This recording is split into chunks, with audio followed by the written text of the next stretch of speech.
Okay, let me show you easy mode.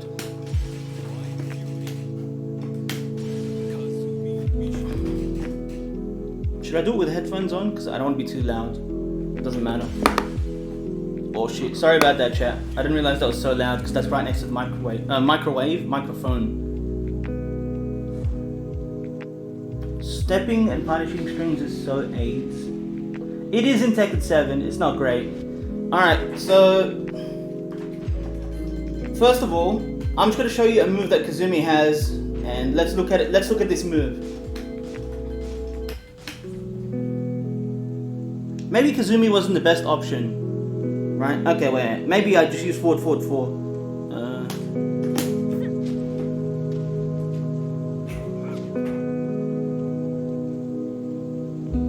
Fuck, I still don't know how to do the stuff with stick on this one.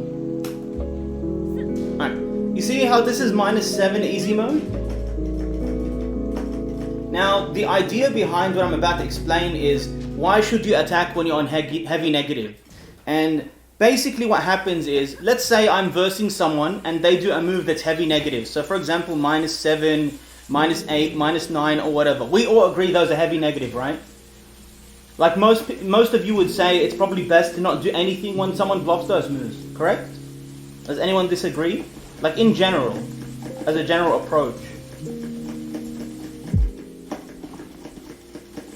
At any rate, let's say you're blocking this move, and every single time you block the move, you're the Brian player, and now you're at +7.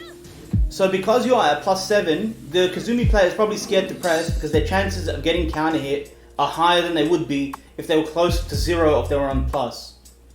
Okay, if you're hard read. But now let me explain this. So let's say you're the Brian player, and every time you block this, you do this. You do an attack. So you do a down forward 1, you do a down forward 2, you do a down back 3 or whatever. But you do it every time you block the same move, right? So what happens here? Now, first thing that happens is, because you're attacking as soon as you block that, and you're attacking as soon as you realize, hey, it's safe for me to attack, this is what we refer to as immediate attack timing, which is basically attacking as soon as you feel as if it's your turn. Turns don't really exist, but we'll just use it for this experiment. So let's say you attack at the same timing every time. Now, the reason why this is a very bad habit, especially when you get to a higher level, is because you become predictable in your timing. So yes, you might get a down forward 2 or a down forward 1 or a low check, but what does this really accomplish? Because you have to remember, if you're doing a mid or a high, Kazumi can block it every time because she's still safe. And if you do a low, you risk getting low parried or even just low blocked.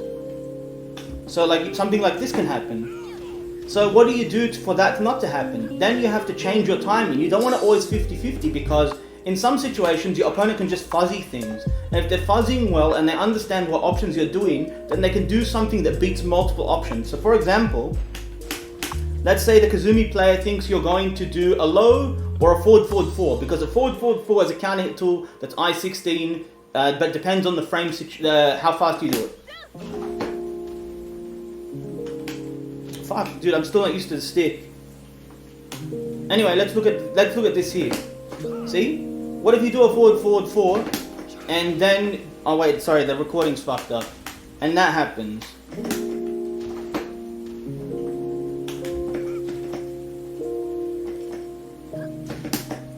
They duck that, they launch you, and they block this. Can you see how that can happen? Now you have to resort to using mids that will track in that direction if you see your opponent is doing this. But at the same time, if you're going to do 1, a mid that tracks, and 2, one that's rewarding, a lot of the time those are generally slow.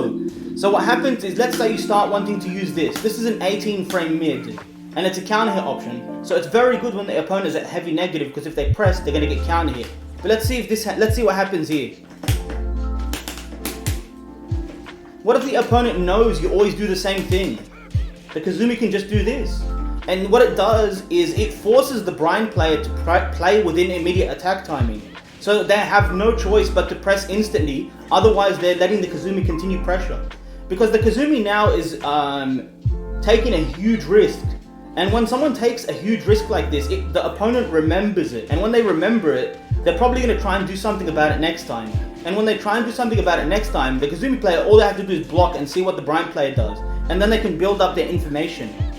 The biggest reason why attacking on heavy negative is important is you always remain unpredictable. And you force your opponent to either one, take advantage of the immediate attack timing, or heavily delay their options. Which is what you see a lot of good players do at high level, which is why you see people do this shit at high level. And they're doing nothing, they're just dash blocking. So what they're doing is they're checking the keep out timing of a button they're doing to stop them from approaching them like this. If that makes sense. So what will happen a lot of the time is, if you force your opponent to start pressing here, like let's say the Brian starts doing this shit, then you obviously know that they're going to attack at that timing, but you know their options aren't as scary because you're not attacking. And if you're not attacking, you're not going to get counter hit. But you force your opponent to do an attack, and then you can play the situation afterwards. So you remember what attack they did, and then you play ahead on what comes after. So for example, let's say you notice the Brian player always does down forward 2, but they never finish the string. What do they do after the down forward 2? If it's a slow button like this, you have this big gap, because this is -7, I thought it was -7. It's -6 on block. So if they're doing -6 into I-16 to I-18, that means they can get countered. So it's important to understand the reason why you generally attack on heavy negative is to prevent your opponent from doing big moves. It's because if you're going to do this shit, like this, and then just stand block, you're going to give Brian fucking free reign to hatchet you all day and do whatever. And you're not going to be reacting to that in every situation. And you can do whatever you want. You can do hatchet, you can do forward 3, which can be +2 on block. You can do whatever the fuck you want. And you can do this because it has hesitation frames. Ranchu is very good at this type of stuff. You know who's the best at this type of stuff? The absolute best? Low-high. Zero Mark, what's up, dude? Actually, he's not the absolute best, but he's fucking top tier at it.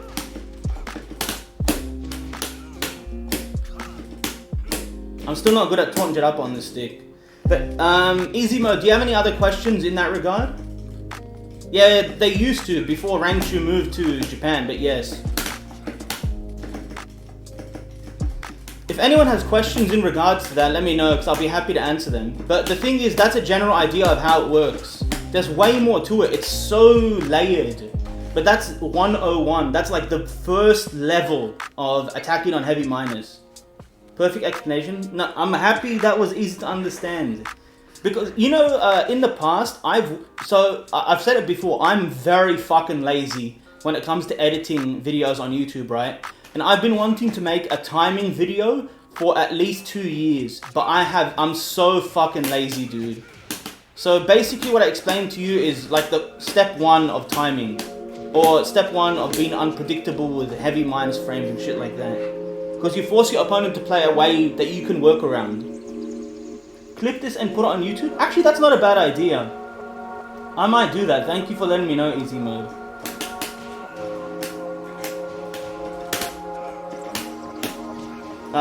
If you watch, I'll show you what happened here. If you watch Low-High versus JDCR at the Tekken Online Challenge for South Korea, and you watch the very first round, Low-High was playing Steve, and JDCR was playing Dragunov, and I'll show you exactly what happened. And it worked, and it won JDCR the round. And then you tell me why it worked. So...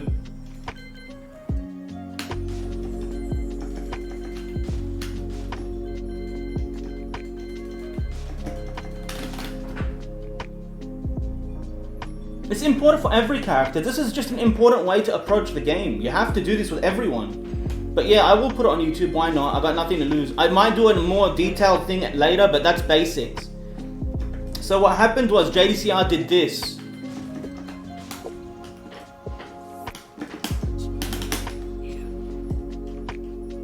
Can you explain why this hit? Because this is what happened in match.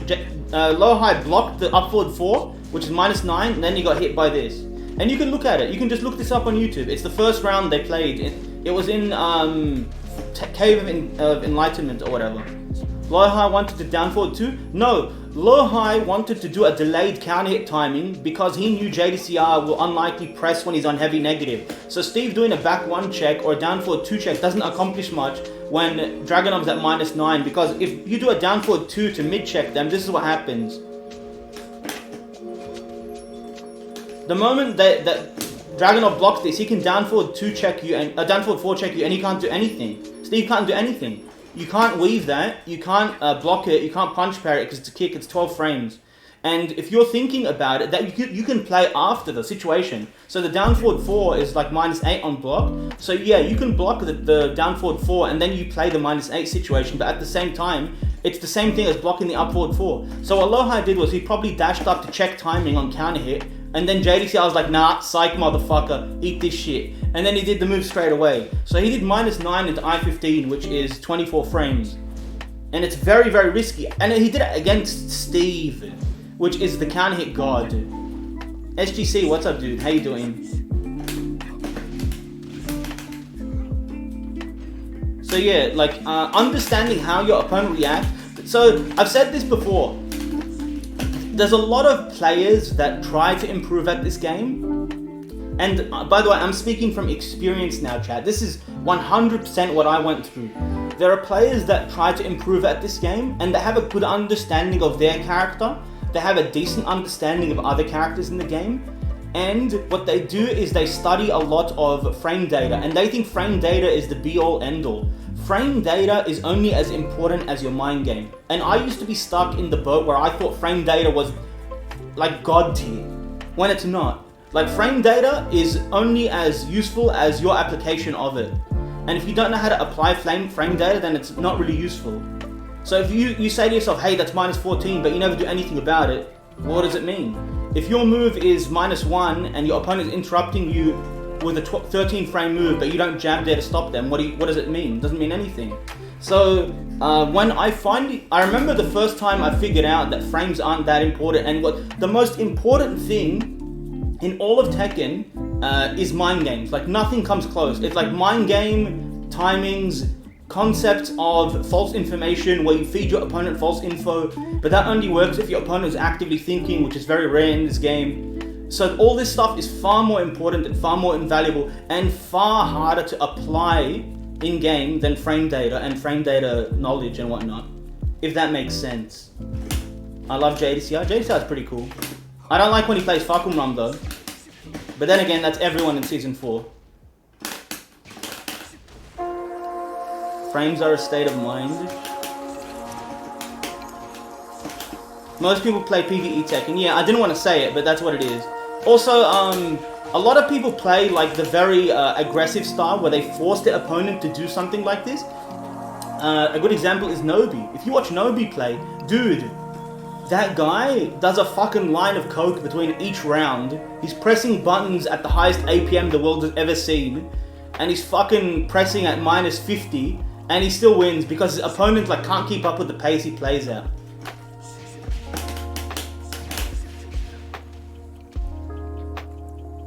I didn't like that they gave Leroy and Fark new moves that are good. They needed to.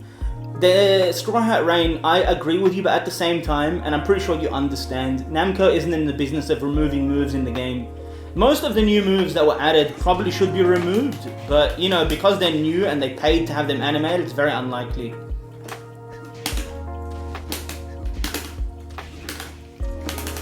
I didn't even get to play Steve today.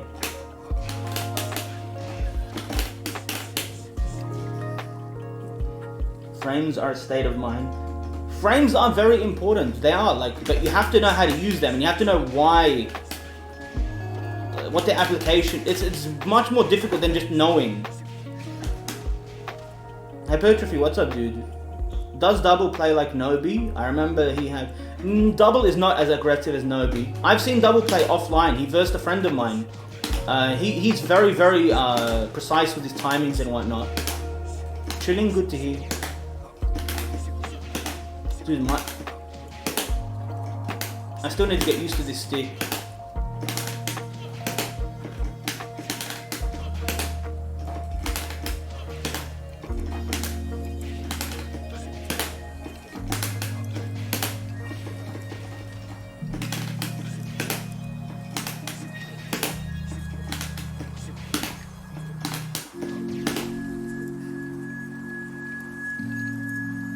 Blaming? No, I'm not blaming the stick. I'm still getting used to it, and I don't play anymore Yahtzee. So like a lot of the practice, I don't really get enough practice. But that's on me. That's not on the game. Can't you just do down one while standing one? It's character and angle dependent, but yes, for the most part.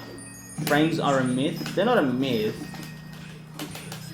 But like, you know, so I'm sure everyone has ran into this type of person, right? They're like, bro, I'm on like +5. Why are you attacking every time? Tell me you haven't run into someone that says that kind of shit, right? Or you don't know someone that says that kind of shit.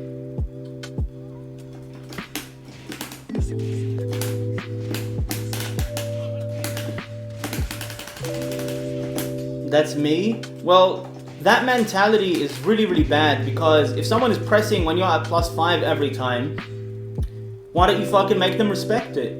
Like, there's no reason for someone to respect your +5 if you don't ever make them respect it. Like, I see people do shit like this, like they'll do Steve's fucking jab, and then, or like, Steve is a bad example, but let's say they do Steve's jab, and then they like do this shit, and they're like, oh bro, I'm on +1, why would you attack? If that makes sense.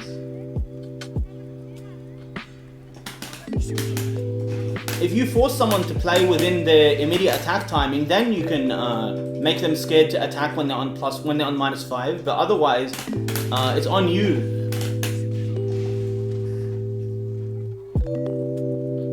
I say that a lot as a Dragunov main. Well, the thing is with Dragunov, when you're doing running twos, people gotta press, dude.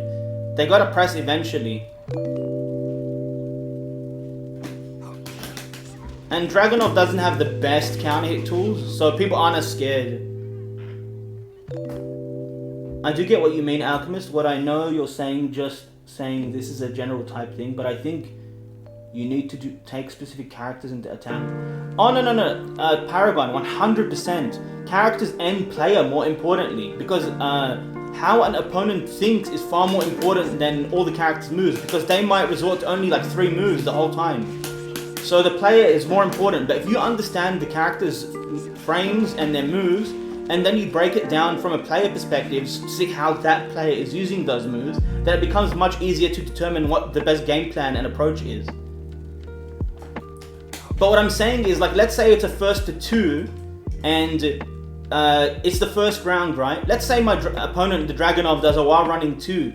I will probably attack the first time to get into their head, because it shows them that, hey, 1, I'm not scared to commit, and 1, you have to force me to respect this situation.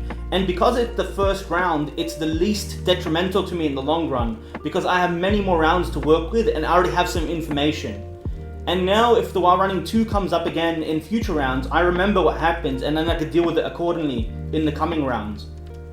So while your opponent is setting up plus frames, you're conditioning them to behave the way you want them to. And if they start doing big counter hit launches or some shit that are heavy negative, you know, good for you. You've done your job. Or if they do something unsafe. Kazumi mains love to mash counter hit 4 after block in while running 2.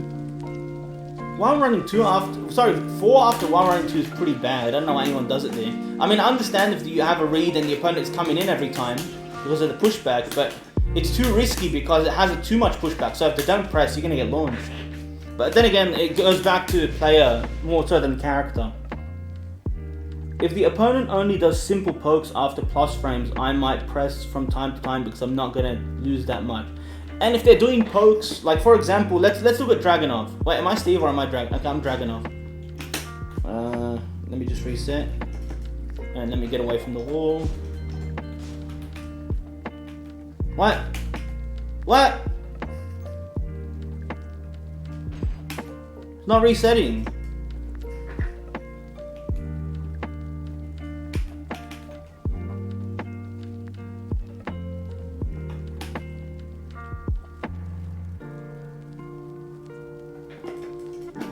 Oh, thank you. All right, let's say that. Let's look at this for example. Oh shit, I was in the wrong one. All right. Let's say the Dragunov is doing this. Whoops.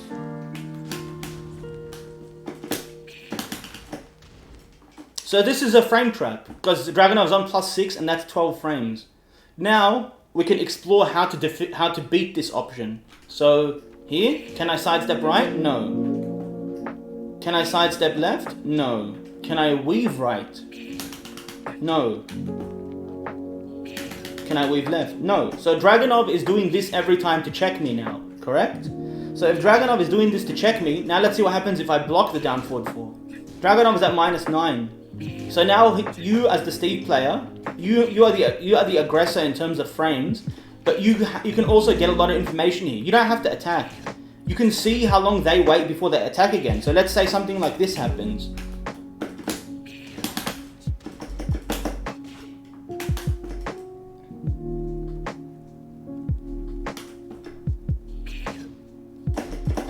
So you have to check the timing on that down forward 1. And see if it's consistent. Test this situation multiple times. See if the opponent is behaving the same every time. And if they are, you can take advantage of it by getting a counter if you have to find the right timing. So here I'll block it and then I'll check, back 1. See the timing check? You get used to it, and then if it's consistent, your opponent is basically dead.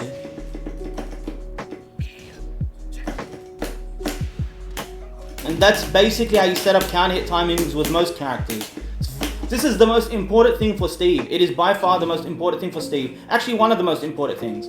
The other thing is keeping track of situations like this and seeing how they react. Or like down 2-1 and seeing how they react. Down 4-2 and seeing how they react and shit. I mean more in the lines of characters having tools to check after example that up forward 4 into back forward 4-3 situation without being heavy-minded. Akito Kid, thank you so much for the follow. Welcome to the stream. Sorry, let me read this again, Paragon. Check after, for example, that up forward 4 into back forward 3 situation without being heavy minus. Wait, let me make sure I absorb this properly. Upward without being heavy minus.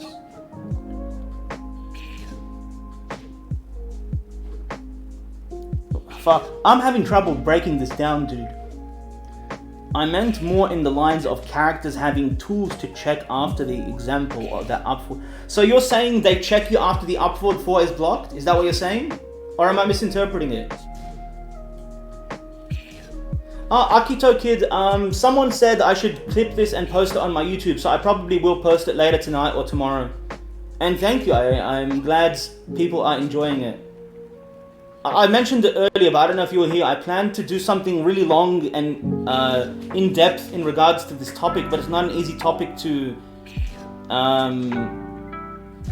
be concise with, like in a short video, because I don't really want to, I'm not bad at editing, I'm just get really bored of editing, and I'm very lazy, so I'd want to make it as short as possible.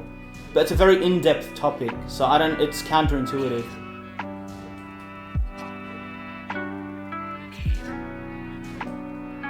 Yeah, Harlem, it doesn't matter. It's not about it's not about it not working. It's about you thinking about it actively.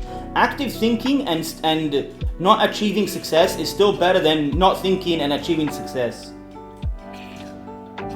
Because only one of those people is going to improve. Because winning doesn't necessarily mean improvement. If you can learn how to critically think during a match, it's far more important in the long run.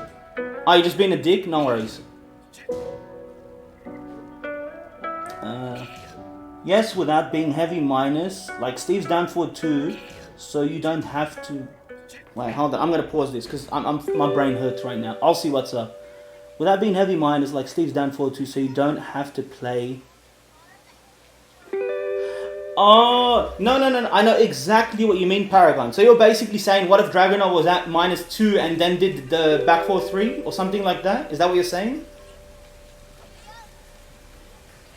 You're good at explaining, so I don't mind late. Okay, I'm glad you like it, Akito Kid.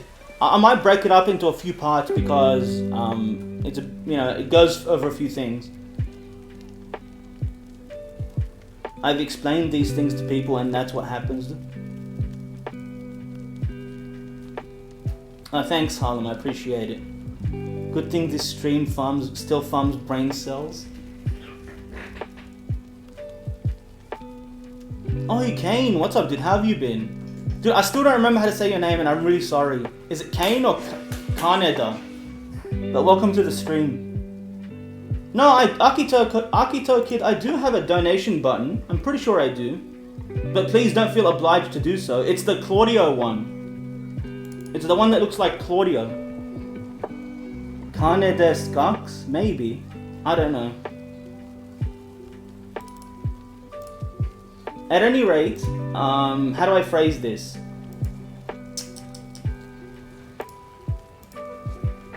So, look, I didn't answer the question. Who was the one that said it? Paragon, you didn't get back to me. Paragon, did you mean when you have a move that's like low minus, like a down forward 1 or something? So, instead of the up forward 4, we do a down forward 1, back forward 3? Is that what you're saying?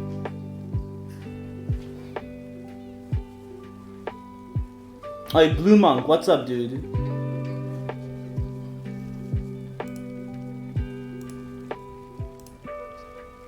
Sorry, let me just check this. I mean, let's say drag did up forward 4 and you had a down forward 1 to check.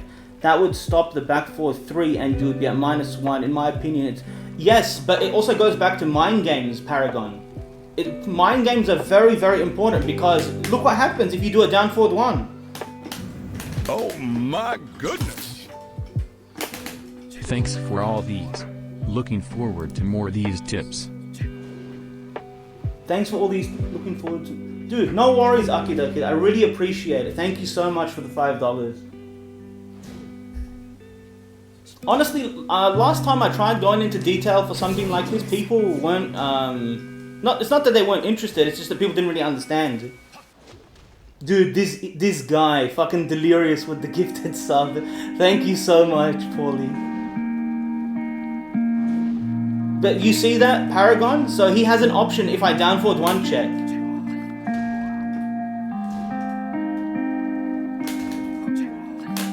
So there's always something the player can do. Well, not always, it depends on the character. But here, Dragunov can beat my down forward 1 check.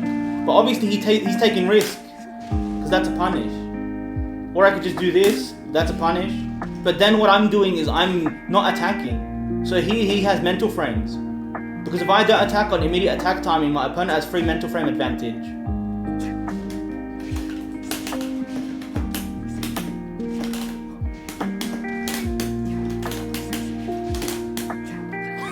Holy shit! I don't plan for that to happen.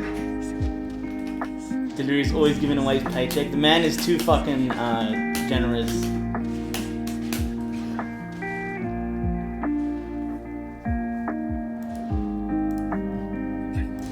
CPU is too good. The timing is on fucking point, dude. But yeah, so to wrap it up, basically, I'm not trying to say, hey, go out there and mash at -9 every time. That's definitely not what I'm saying. I'm saying if your opponent is doing some weird shit and, you know, they're doing like the slowest move in the world every time that you're at -9. So like, let's say you do this, for example. Wait, fuck. Let's say you do that down forward 4 and then the Steve player every time tries to do like a while running 2. If he's doing that, then you can check him every time. It's risky, but you force him to play within the frame situation. See?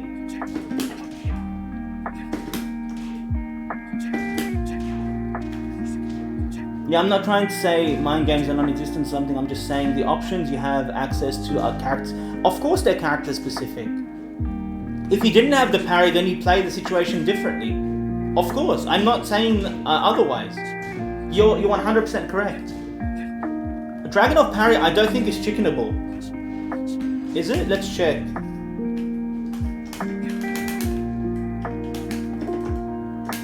Oh wait, I'm supposed to be...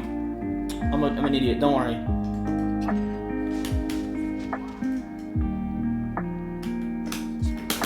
Wait, no, I did that right. Okay, I am an idiot. Oh, it is chickenable.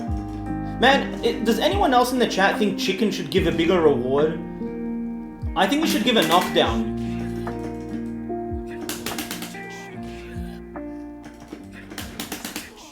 It's only 15 damage and +6. And look at the pushback, you can't even take advantage of the +6. Who the fuck is gonna reach that? It's not fucking wrong.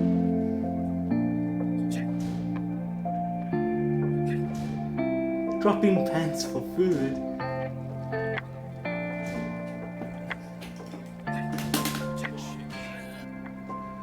Actually, wait, hold on. Which one was it again?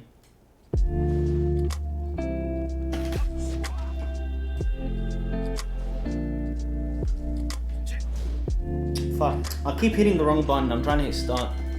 I needed to test something. Where is law?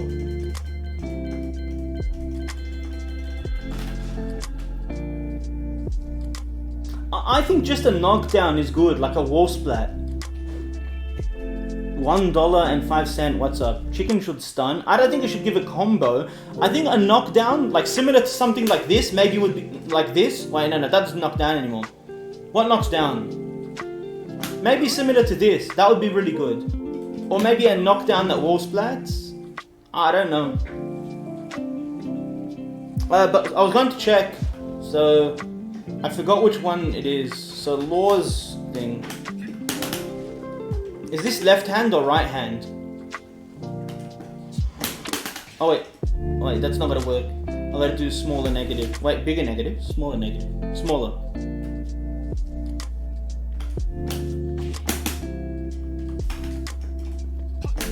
Yeah, okay, now I can test it. Okay, it's right hand. Because Paul's one is left hand. Also, chickening, you honestly have to always be ready. The only chicken that you can react to is Asuka's long parry, where she fully holds it. Otherwise, all the other ones are hard reads. There's no way you can fucking react to this, or like this one, and then parry, then do it. No one's doing that anytime soon. I can guarantee that. Fuck, why is my button coming out? Asuka's do long parry and you're going to chicken her. Good stuff. I mean, if you throw out an attack because you don't want to give up. No, because here's the reason why you do it, Delirious. Let's say you don't know if the Asuka's going to do the short parry or the long parry. But what you do is, if you see it, you do a down forward one. And what happens is, if they do the short parry, you punish. And if they do the long parry, you chicken. Make sense? That's why you do that on Asuka's long parry. I don't even chicken Asuka's parry, I just wait and watch. Generally, I do as well. I wait and watch and then I punish. I usually try and go for a delayed hop kick. It's not hard once you get used to the timing. And sometimes you can react to it and then punish it with like a knee or something. With Kazumi, I try to do that with an up forward 4, but you know, with up forward 4 having such poor range, sometimes you have to be really close, otherwise you give up trying to get a punish. What's up, Rektu? How you doing? I heard Aris saying the frame advantage is random. No, it's always +6. It's a static +6. It's always +6 and it's always 15 damage. Forward. Oh, sorry. Let me rephrase this hypertrophy. The reason why I didn't say forward 3-2 is because I'm thinking of Season 1 Kazumi, because that didn't launch in Season 1. Kazumi's forward 3, fly 2 only launched Season 2 onwards. So in my mind, I still thought of it as Season 1.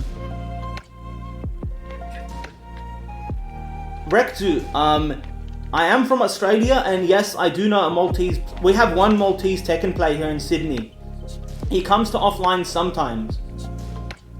He plays Mishimas and Armor King. I see what you're saying, but I feel like you're throwing out a down forward one at a parry. It's not optimal.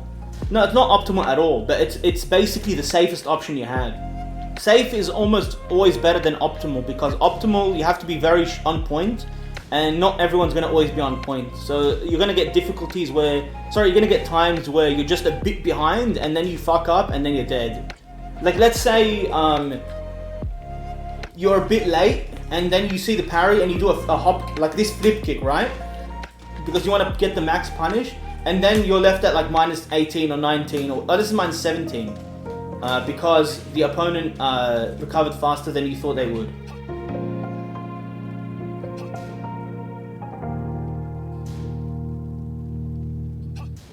Launching her parry does a lot of mental damage. Yeah, it does. The biggest thing is, if you know when the asker is going to parry, the best thing to do is just to wait and see if they still parry in the same timing, or if they do something else. Because they do something else, then they're always doing something on that timing. It means you can just always check them, and then you could chicken regardless. It's very hard to chicken with Steve, and I'll show you guys why. So if you play Steve, I gotta pick Asker here.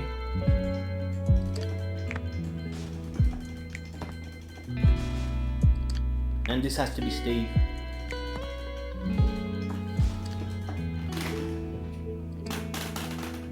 So let's say you want to do a down forward one with Steve, but you also want to option select. So you want to chicken her parry, right?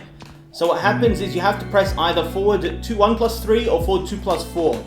So like, let's say you end up whiffing the down forward one, and you're mashing forward 3. Wait, I didn't do it properly.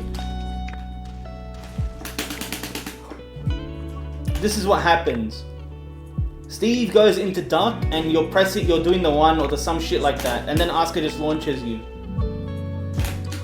Because every time Steve has to chicken, he's pressing duck. He's going into duck, basically, on a whiff.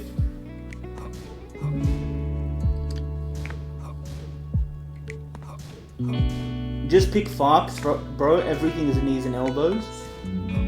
Does instant peekaboo down forward 2 punish that parry? Yes. But yeah, this is why it's annoying with Steve sometimes to chicken, but it's only in this matchup mainly. In the other matchups, it's not particularly annoying. But this matchup is perfectly fine for Steve. Like, it's very much a 50-50. There's nothing wrong with it. You never thought about this? Yeah, well, I play this matchup a fuck ton. I used to, at least. Because we have a very good Asuka player here in Sydney. And this always happens, or has happened in the past. The command is gone, Twitchenizer, unfortunately. Man, if I'm playing Steve, there will be no chickens. Well, this is a high. So if Steve reads it, mate, you're cooked. Well, I'm doing that on recording, but you get my point.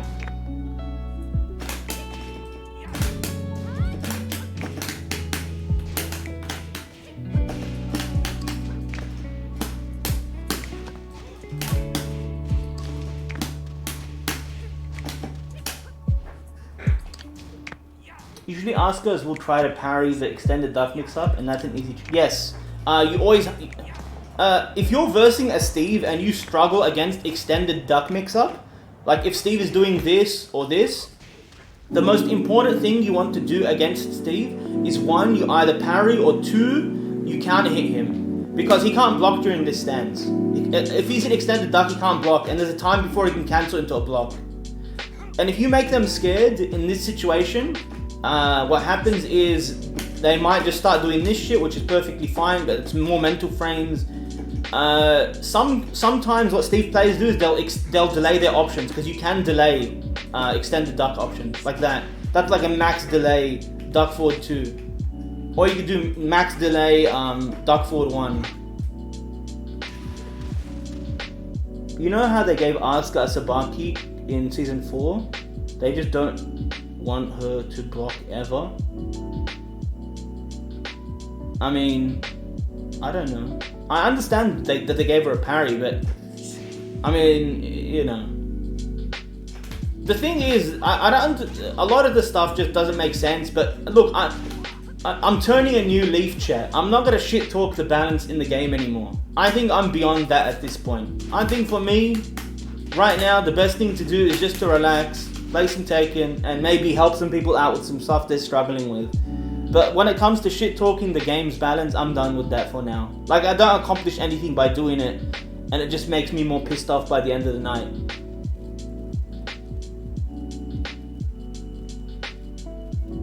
Yeah, the new thing is pretty good against some characters. How do you do it? Forward 2+3? Oh, back 2+3. It's safe.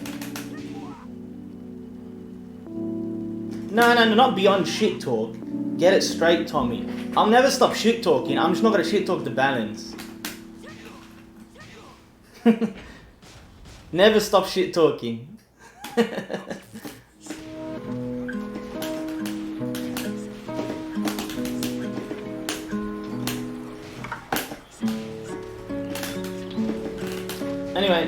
that might be it for tonight's stream, chat.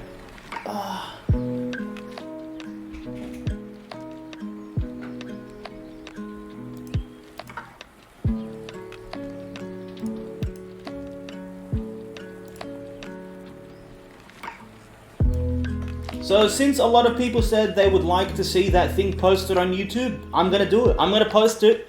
I'll try and cut it up so that it's concise and I don't, babble on and whatnot. So you guys get straight to the point.